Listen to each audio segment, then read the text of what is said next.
আসসালামু আলাইকুম। গল্প প্রিয় প্রণয়িনী সিজন 2 লাইকনিতে জান্নাত নুসরাত পর্ব 41। গল্প শুরু করার আগে প্লিজ এটুকু শুনে নিন, এটি একটি রানিং গল্প।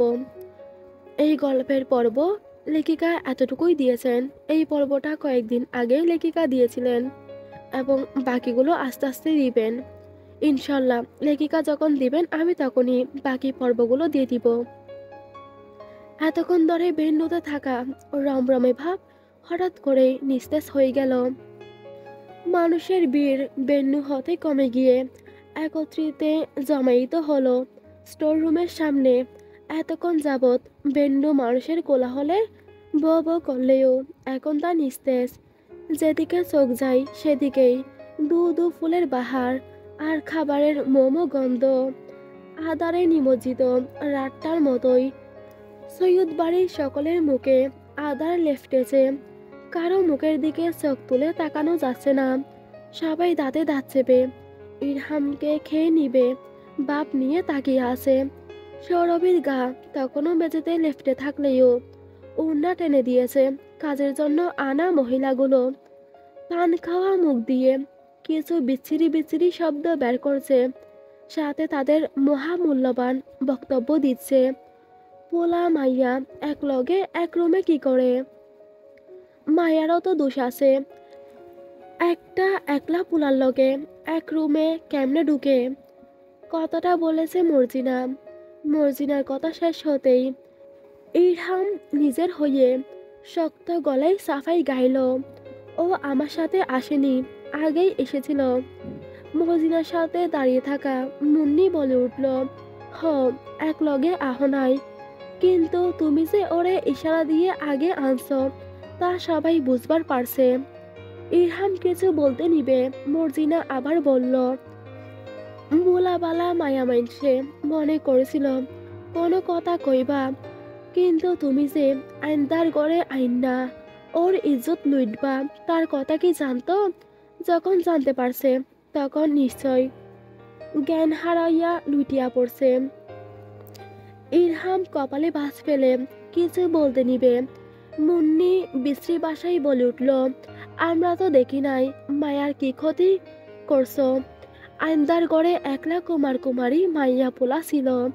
মাইয়া পোলা এখনো কুমার কুমারী কিনা তাই তো কইবার পারতেছি না।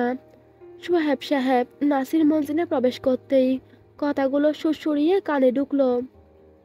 নিজের কান দুটোকে এমন কথা বিশ্বাস করাতে পারলেন না যে তার ছেলে একটা মেয়ের ইজ্জত লুটতে নেমেছিল। অত্যাধিক আশ্চর্যান্বিত হলেন। দিক বেদিক বলে থম মেরে সদর দরজার সম্মুখে দাঁড়িয়ে রইলেন কয়েক পল। এরপর বড় ভাইদের অপমানে লাল হওয়া মুখ দেখে নিজেকে আর থামাতে পারলেন না।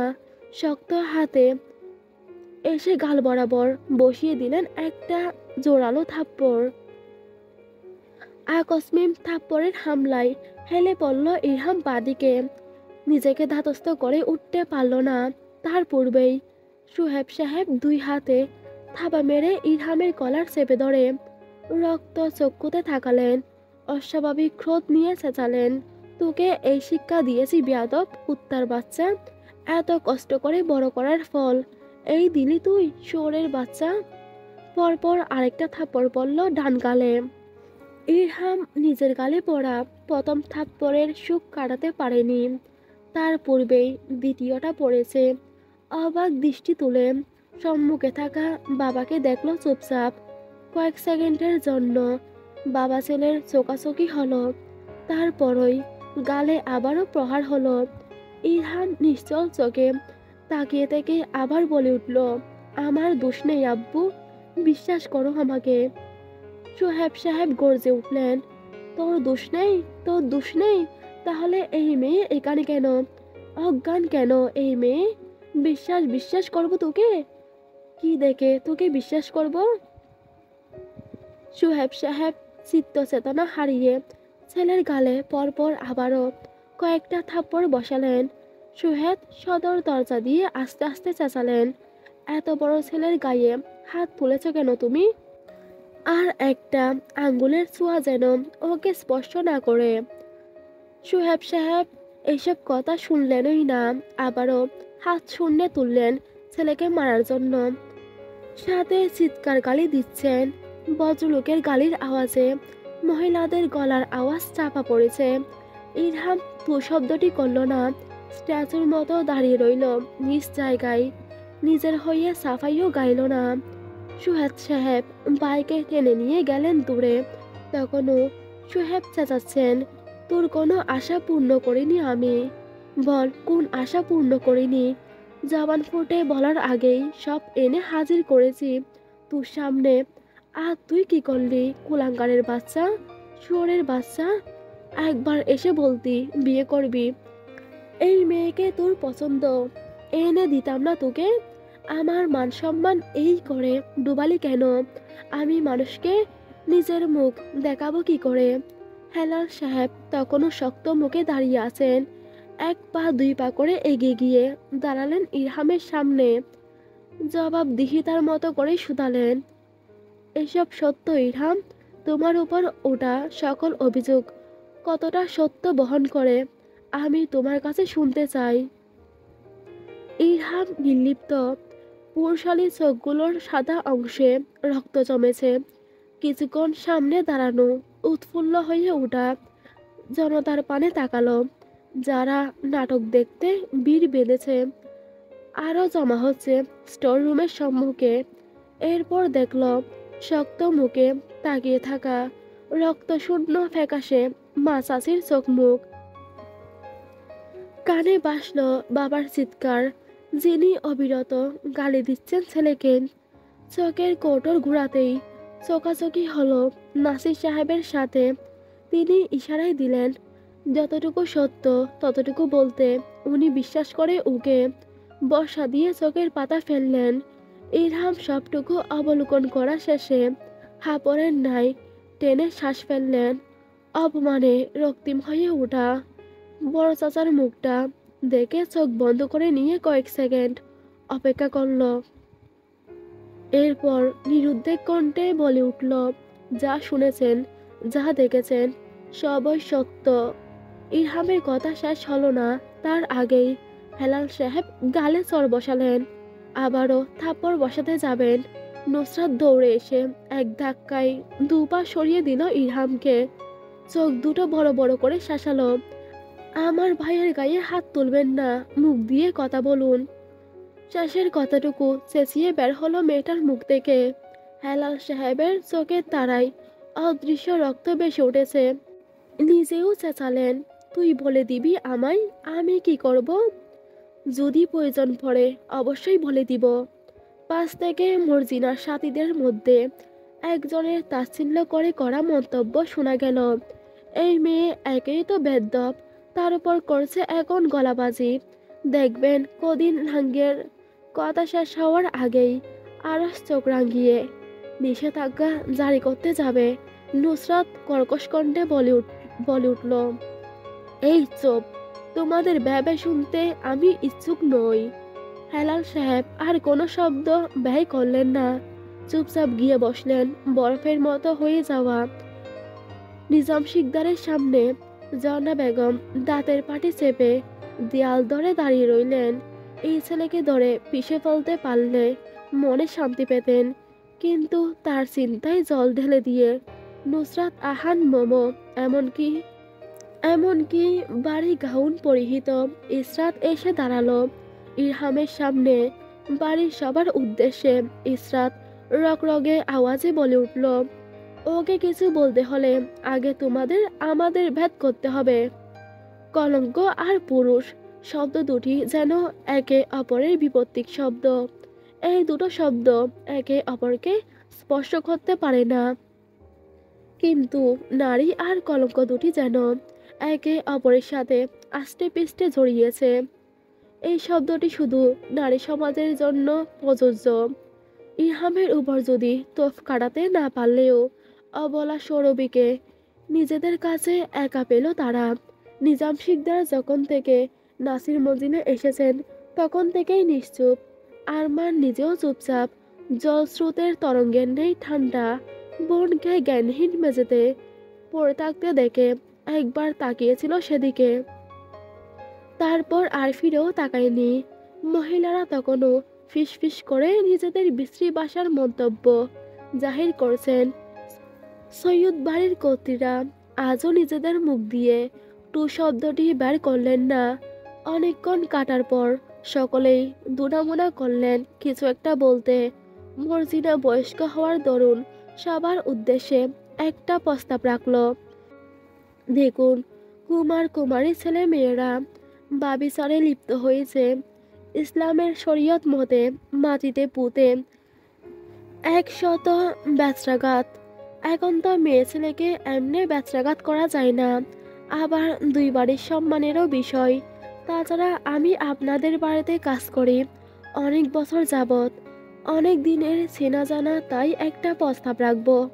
প্রস্তাবটা গ্রহণ করলে দুই পরিবারের সম্মানহানি হবে না। মর্জিনার কথা শেষ হতেই নিজাম শিকদার শান্ত মুখ তুলে তাকালেন। তার সূক্ষ্ম ঠোঁটজোড়া যেন অদৃশ্যভাবে তাচ্ছিল্য করে হাসছে। ঠোঁট দিয়ে নির্গত হলো একটা শব্দ, সম্মানহানি। তা তো হয়েই গেছে। হেলাল সাহেব কথা বললেন না। সুহেব সাহেব শুধালেন, কি প্রস্তাব? ছেলে মেয়ে দুটোর বিয়ে পড়িয়ে দিন।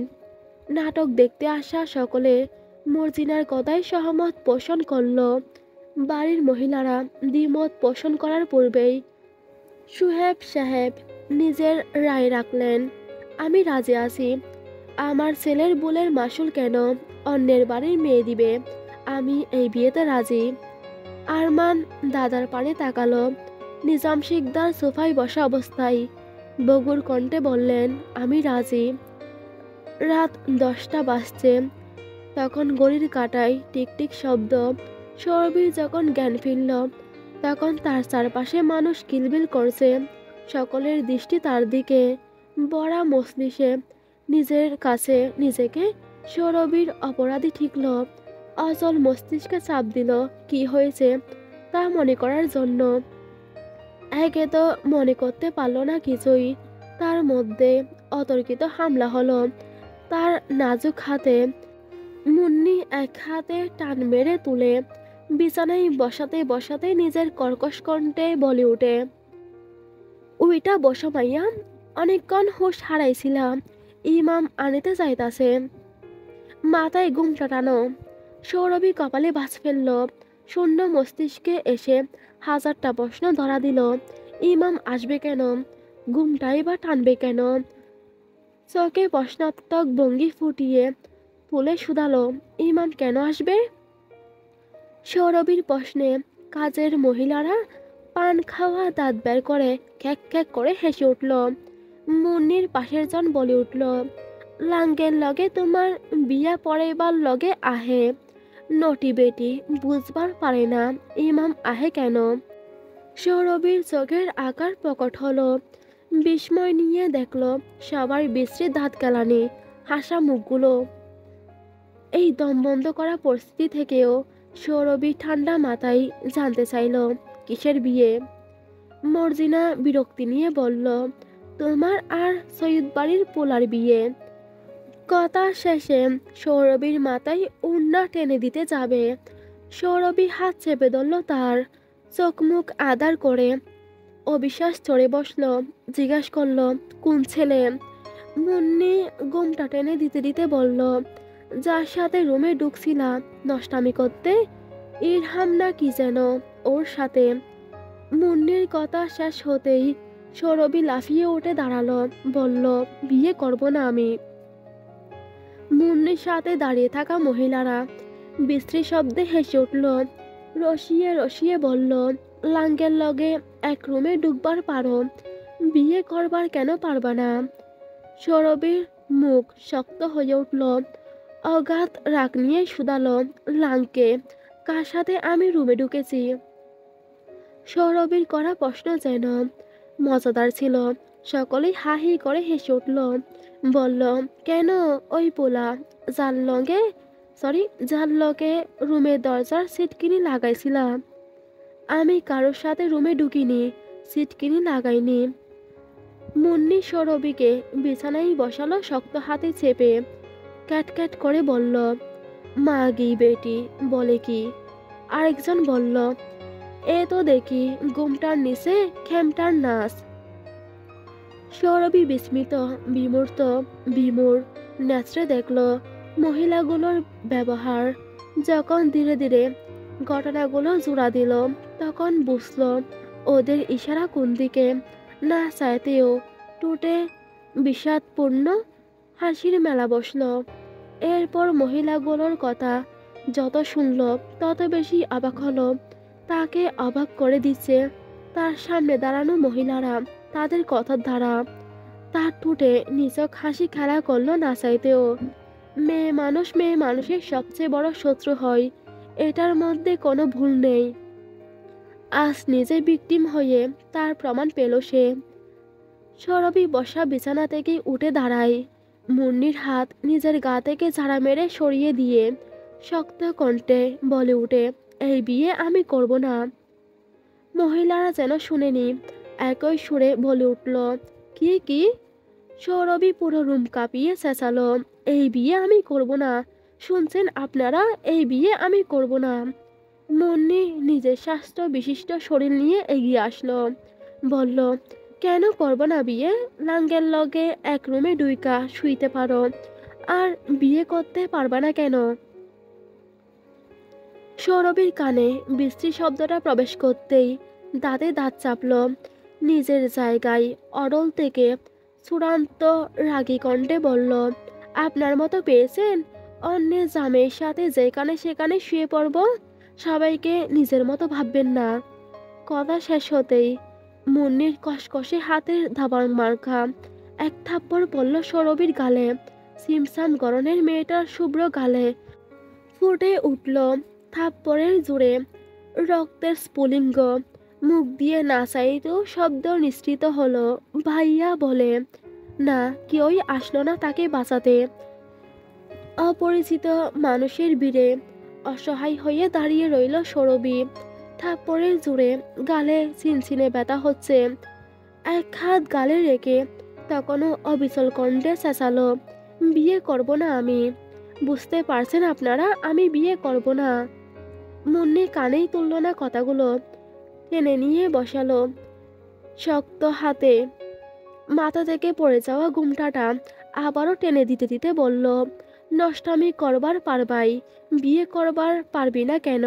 বিয়ে করবি তুই আইস, আর এখন। সৌরভী নিজের ১৯ বছরের জীবনে এতটা অসহায় বোধ করেনি যতটা আজ অনুভব করেছে। কোথায় তার ভাই, কোথায় তার দাদা, কোথায় নুসরাত, কোথায় সবাই? আপন বলতে কেউই নেই আশেপাশে। অক্কি কোটরের ভেতরে টলমল করল পানি। মুন্নিকে ধাক্কা মেরে নিজের থেকে সরিয়ে দিয়ে বেরিয়ে আসলো রুমের বাইরে। দম আটকে দৌড়ে নিচে নামতে নামতে ডাকলো, দাদা। নিজাম শিকদারের কানে নাতনির গলার আওয়াজ পৌঁছালো, তাও তিনি চুপ করে রইলেন। নিজের কাপা হাতগুলো চেপে ধরলেন নির্বিকার মুখের হাঁটুতে। সৌরভী পাগলের মতো দৌড়ে এসে দাঁড়ালো দাদার সামনে।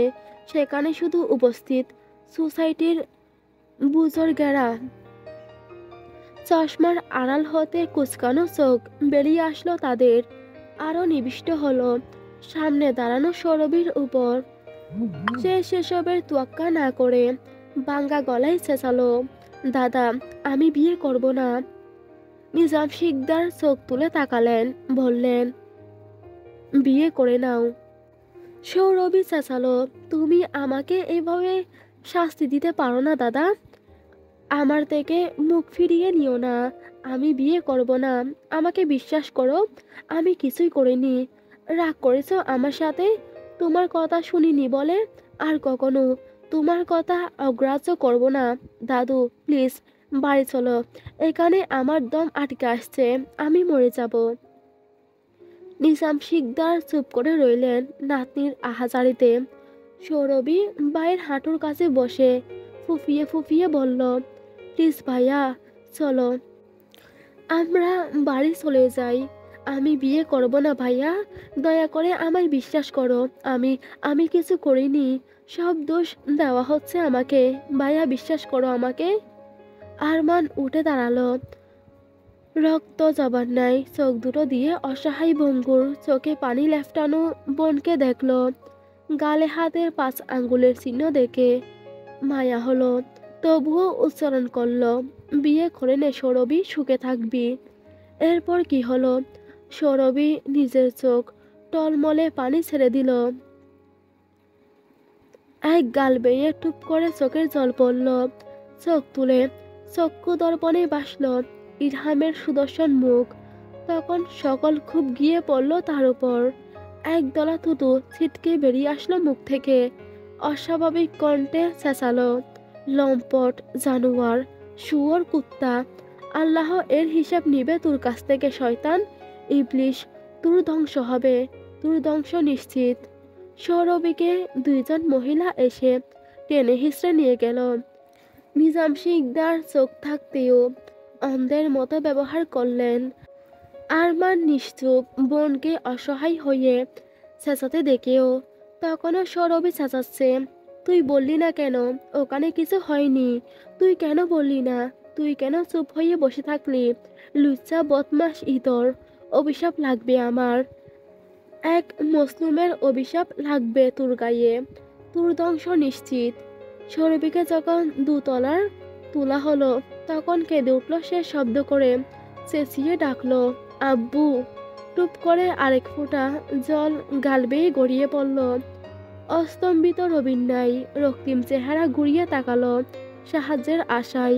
কেউই নেই, নেই কেউ। আসছে না কেউ তাকাতে, তাকে বাঁচাতে। বঙ্গুর গলায় আবার নিষ্কৃত হলো, আমার আব্বু থাকলে আজ আমাকে এখানে ফেলে রাখতো না ভাইয়া, আমাকে বিশ্বাস করতো। তোমরা সবাই পর, তোমরা আজ আমায় মৃত্যুর দিকে ঠেলে দিলে। তোমরা 2জন কেউ না আমার, তোমরা 2জন স্বার্থপর। আরমান উঠতে নিল। নিজাম শিকদার তার হাঁটু চেপে ধরলেন শক্ত করে। নিচের দিকে ঝুঁকে যাওয়া চোখে ইশারাই বোঝালেন না। সৌরভীকে খাটে বসানো হলো। জোর করে গালের মাড়ি চেপে ধরে মুন্নি। শক্ত হাতে ঠোঁটে লাল রঙের রাঙাতে যাবে, হাত থামলো তার। গাড় গুড়িয়ে পিছু ফিরিতেই নুসরাতের রাগি রাগি চেহারা অবলোকন হলো। মুন্নি ব্রু উপরে তুলে জানতে চাইল, হাত ধরেছ কেন মাইয়া? নুসরাত নির্বিকার চিত্তে বলে উঠল, হাত সরান ওর গাল থেকে। কেন? ওর টুট রাখাবো না? মুন্নি তিরিক্ত মেজাজে কথাটা বলে উঠল। নুসরাত মুন্নির ভারী হাতটা গাল থেকে সরিয়ে দিয়ে দেখলো লাল বর্ণ ধারণ করেছে চেহারা। জিজ্ঞাস করলো, কে মেরেছে? পুরো রুমের ফিসফিস করে চলা কথাবার্তা থেমে গেল নিমিষেই। নুসরাত আবারও চেঁচালো, ওর গায়ে কে হাত তুলেছে? কোন সাহসে ওকে থাপ্পড় মেরেছ? কে এই সাহস দিয়েছে? মর্জিনা নুসরাতের চেঁচানোতে বিরক্ত হয়ে বলে উঠল, মেয়ে তুমি ভারী বিয়াদ্দপ, চেঁচামেচি করছো কেন? তাছাড়া কথা শুনছিল না তাই মেরেছে, এত চেঁচানোর কি আছে? এই চুপ! লেকচার যাতে বলিনি আমাকে, যা করতে আসছো তা করো। আমাদের বাড়ির বিষয়ে একদম নাক গলাবে না। মন্টুর স্ত্রী শাসনা বেগম বললেন, তো এই মেয়ে বিয়ে করবে না বিয়ে করবে না বলে চেঁচাচ্ছিল, থাপ্পড় না মারলে তো মুখ বন্ধ করছিল না। চেঁচাবে, আরো বেশি করে চেঁচাবে, ভুলে যেও না ও আমাদের বাড়ির বউ, সৈয়দ বাড়ির বউ। ওকে সম্মান দিয়ে কথা বলো, এই ব্যবহার যেন ওর সাথে না দেখি। শাসনা বেগমকে মুন্নির সাথে জন কানাঘুষা করে বলে উঠল, এই মেয়েও দেখবেন কোন দিন লাঙ্গের সাথে ভাইকা চাইব। নুসরাত শুনে ফেললো কথাটা। পরনের এমরড গ্রিন কালার গাউন চেপে ধরল হাত দিয়ে, বলে উঠল, নিজের মেয়ের মতো ভাবো আমায়? নুসরাতের ব্রু যুগলের মধ্যিখানে বাস ফেলল সামান্য। আবারও নিষ্প্রাপ কণ্ঠে বলল, লাঙ্গের সাথে ভেঙে গেলে যাব, হ্যাঁ 100 বার ভাগবো, আমার বাপের খেয়েই ভাগবো। তোমার কোনো সমস্যা সমস্যা হলে বলো, উচ্চমানের মলম কিনে দিব, লাগালে জ্বালা কমে যাবে। সৌরভী ঠোঁট ফুলিয়ে কেঁদে উঠল।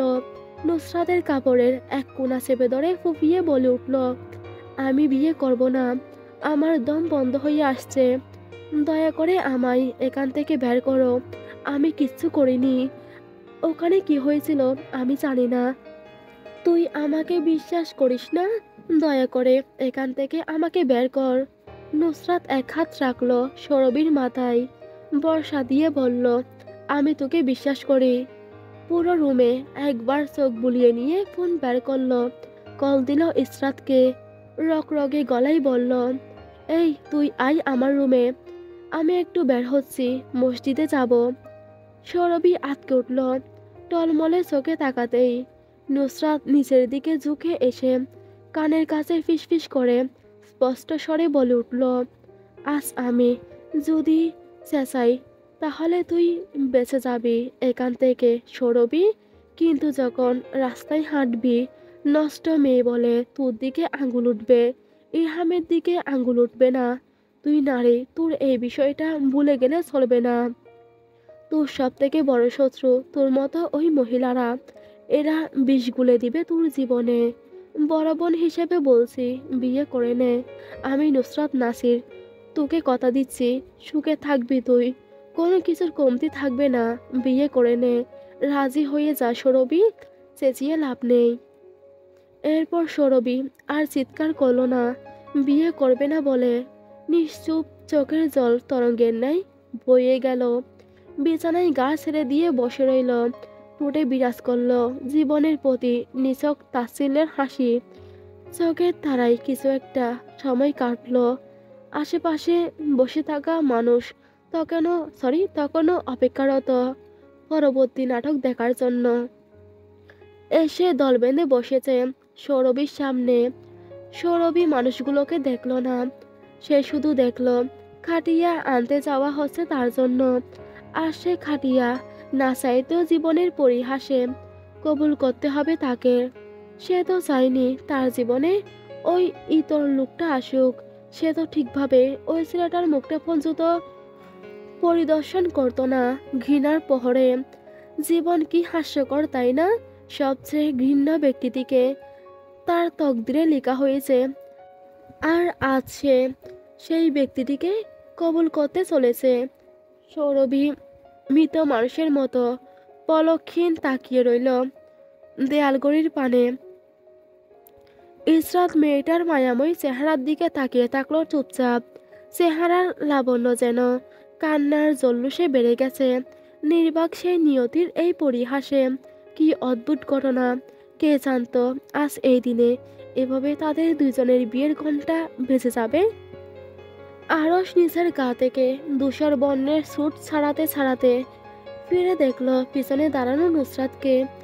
গায়ে কালো লেদার জ্যাকেট জড়ানো তার, চুলগুলো পনিটেল করে বাঁধা, বারবার তাড়া দিয়ে বলছে তাড়াতাড়ি আসতে। আরস নিজের গলার টাই টেনে ঢিলে করে নিয়ে এগিয়ে গেল। পরনের কাপড় খুলতে খুলতে এসে দাঁড়ালো নুসরাতের সামনে। নুসরাত দরজার সম্মুখে দাঁড়ানো, অপেক্ষা করছে আরসের কাপড় চেঞ্জ করা শেষ হওয়ার। যখন দেখলো কাপড় চেঞ্জ না করে লোকটা তার সামনে চুপচাপ এসে দাঁড়িয়েছে, তখন ভ্রুযুগল আপনা আপনি উপরে উঠে গেল। বেশ আসলো অস্পষ্ট কণ্ঠস্বর,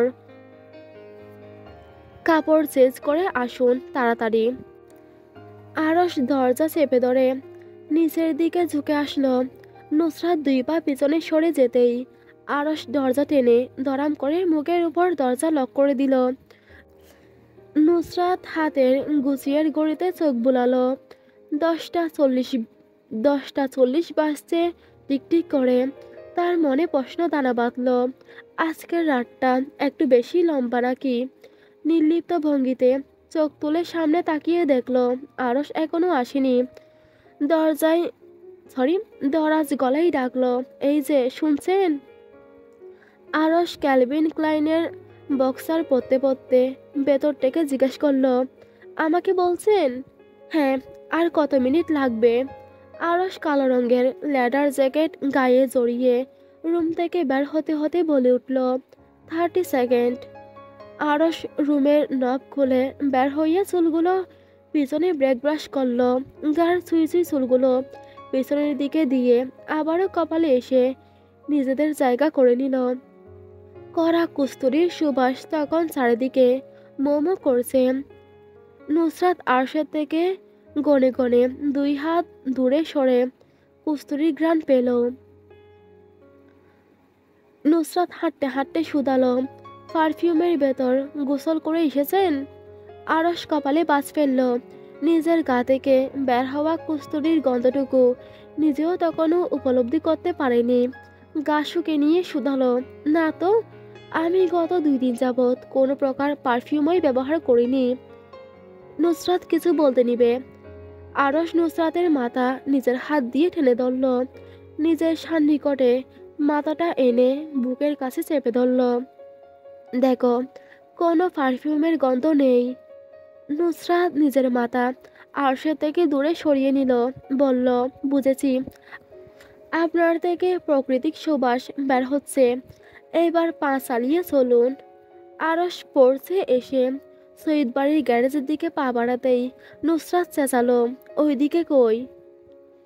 আরশ ভ্রু উঁচিয়ে বলল, গাড়ি আনতে। নুসরাত অবাক কণ্ঠে শুধালো, গাড়ি দিয়ে কি করবেন? গাড়ি আমাদের ঘাড়ে চড়ে ইমামকে আনতে যাব। নুসরাত ব্যাককালের মতো বলে উঠল, এমা, গাড়ির 4টা চাকা থাকতে আপনার আমার ঘাড়ে চড়বে কেন? গাড়ির শখ উঠেছে মিসেস স্টুপিড নুসরাত নাসিরের ঘাড়ে চড়ার। নুসরাত নাক ফুলিয়ে শ্বাস ফেলল। বলল, শুনুন আরশ ভাই। আরশ নুসরাতকে কেটে দিয়ে শুধালো, আমাকে বলছো? নুসরাত তেতো কণ্ঠে বলল, না, আপনার পেছনে দাঁড়ানো আপনার প্রেমিকাকে বলছি। আরশ কিছু বলতে নিবে, নুসরাত দরাজ গলায় বলল, 1 মিনিট আরশ ভাই, কথা বলবেন না, আমাকে বলতে দিন। আরশ স্থির হয়ে দাঁড়ালো, ইশারা করে বলতে। নুসরাত ধীরে সুস্থে বুঝিয়ে বলল, আমাদের কথা বললেই ঝগড়া হয়, তাহলে উচিত না 2 ঘন্টা আমাদের কোনো কথা না বলা? আরশ 2 হাত বুকে আড়াড়ি বেঁধে নুসরাতের শোনার মতো গম্ভীর কণ্ঠে বলল, ঝগড়া তো করিস তুই, আমি কি টু শব্দ করি? নুসরাত অবাক হওয়ার ভঙ্গি করে নিজের দিকে আঙুল তুলল, ভ্রু উপরে তুলে প্রশ্নতীত কণ্ঠে বলল, আমি আমি ঝগড়া করি? অবশ্যই তুই করিস ঝগড়া, আমি তো মুখ থেকে শব্দই বের করি না। নুসরাত 2 হাত উপরে তুলে দোয়া করল, আল্লাহ, এই লোক যদি সত্যি কথা বলে তাহলে এই লোককে তুলে নাও, আর যদি মিথ্যে কথা বলে তাহলেও এই লোককে তুলে নাও। এমন বড় ভাইয়ের আমার প্রয়োজন নেই। আরশ চ্যাত করে উঠল, হিসিয়ে কিছু বলতে নিবে, নুসরাত বলল, আপনি না ঝগড়া করেন না? আরশ অতি কষ্টে নিজের মুখ বন্ধ করল। নুসরাত হাসি হাসি মুখ করে বলল, হাসুন হাসুন। আরশ না চাইতেও হাসল ঠোঁট টেনে সামান্য। নুসরাত আরশের গাল টেনে দিতে দিতে বলল, দ্যাটস মাই বয়। বাড়ির বাহিরে রাখা বাইকে কে সামনে বসবে আর কে পেছনে বসবে সেই নিয়ে একচোট ঝগড়া হলো দুজনের। নুসরাত বলল, আমার বাইক, তাই আমি চালানো জুৎসই বেশি। আরশ বলল, আমি বয়সে বড়, তাই আমার চালানো বেশি ভালো হবে। নুসরাত কোমরে হাত রেখে আরশকে বোঝানোর চেষ্টা করলো, আমি বাইক চালালে 2 মিনিটে আপনি ডেস্টিনেশনে পৌঁছান আর না পৌঁছান, আপনার রুহু ইনশাল্লাহ আল্লাহর বাড়ি পৌঁছে যাবে। আরশ বলে উঠল, আমিও বাইক চালালে তুই একদম বিনা টিকিটে তোর শ্বশুর বাড়ি পৌঁছে যাবি। নুসরাত চেঁচালো, আরশ ভাই। নুসরাত, নাসির, বাইক আমার, বউটা আমার। নুসরাত দীর্ঘশ্বাস ফেলল, চোখগুলো পিটপিট করে বলল, আমি বাইক চালালে আপনি বুঝতেই পারবেন না এটা এটা বাইক নাকি উড়োজাহাজ। আরশ হেলমেট মাথায় পরে নিয়ে বলে উঠল, আমি বাইক চালালে তুই বুঝতেই পারবি না এটা বাইক। এবার চুপচাপ উঠে পেছনে বস। নুসরাত হেলে দুলে হেলমেট পরতে নিবে, আরশ শক্ত হাতে পরিয়ে দিল তা। আদেশ করল, ঝটপট পেছনে উঠে বস, 11টা বেজে গেছে। নুসরাত আরশের কাঁধে হাত রেখে উঠে বসতে বসতে বলল, সব দোষ আপনার। 11টা 47 মিনিটে ইমাম সাহেবের বাড়ির দোরগোড়ায় গিয়ে পৌঁছালো তারা। টিনের গেটে শক্ত হাতে আরস থাপ্পড় দিয়ে গমগমে স্বরে ডাকল, ইমাম সাহেব। নুসরাত আরসকে ঠেলে নিচে জায়গা করে নিল। শুধালো, এভাবে ডাকে কেউ? আরস পাল্টা প্রশ্ন করল, তাহলে কিভাবে ডাকে? নুসরাত গলা খাকারি দিয়ে পরিষ্কার করল। তেরসা চোখে আরশের দিকে চেয়ে চিৎকার করে ডাকলো, এই ইমাম সাহেব, বাড়িতে আছেন? আরস নুসরাতের আকস্মিক চেঁচামেচিতে বিরক্ত হলো। চোখে মুখে তা স্পষ্ট ফুটে উঠল। দণ্ড কবাটি চেপে বলল, আস্তে। নুসরাত এসব কথা কানেই তুলল না। এক নাগারে ডাকলো, ও ইমাম সাহেব, কই গেলেন? আসছেন না কেন? পায়খানা করতে গেছেন? আরস দাঁতে দাঁত চেপে সাবধান করে বলল, Nusrat, stop this fucking nonsense shit. Nusrat মুখ বন্ধ করে দাঁড়ালো। আরস গম্ভীর গলায় ডাকলো, মসজিদের ইমাম আছেন বাড়িতে? ইমাম সাহেব বাড়ি থেকে বের হলেন ঘুম ঘুম চোখে। অন্ধকার ছিঁড়ে দেখা মিলল দুটো মুখের। ভদ্রলোক বুঝতে পারলেন না এদের এত রাতে আসার কারণ। ভ্রু কুঞ্চিত করে জানতে চাইলেন, পালিয়ে আসছো নাকি বিয়া করার জন্য? নুসরাত দুই পাশে মাথা নাড়ালো। ইমাম সাহেব নিজের চওড়া কপালে বাজ ফেললেন। জানতে চাইলেন, তাহলে কেন আসছো? নুসরাত নির্বিকার মুখ বানিয়ে বলল, চলেন, বিয়ে পড়াতে হবে। ইমাম সাহেব আন্ধারে নিমজ্জিত রাত দেখলেন আকাশ পানে তাকিয়ে। হিমেল বাতাস বইছে প্রকৃতিতে। তা দেখে নিয়ে দ্বিমত পোষণ করে বললেন, এত রাতে কাঁচা ঘুম রেখে যাব? না বাবা, যাব না। অন্য কেউরে নিয়ে যাও। বৃষ্টি হইবে মনে হচ্ছে আজ রাতে।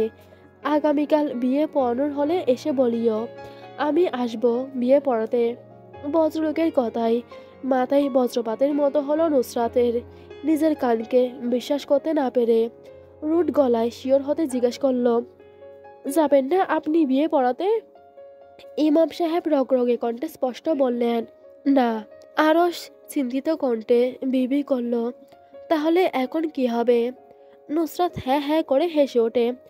আরশের কথার প্রতি উত্তরে বলে, কি আর হবে, ইমাম সাহেবকে তুলে নিয়ে যেতে হবে। আরশ ভাই বাইকের পিছনে দড়িয়ে আছে, নিয়ে আসেন তো।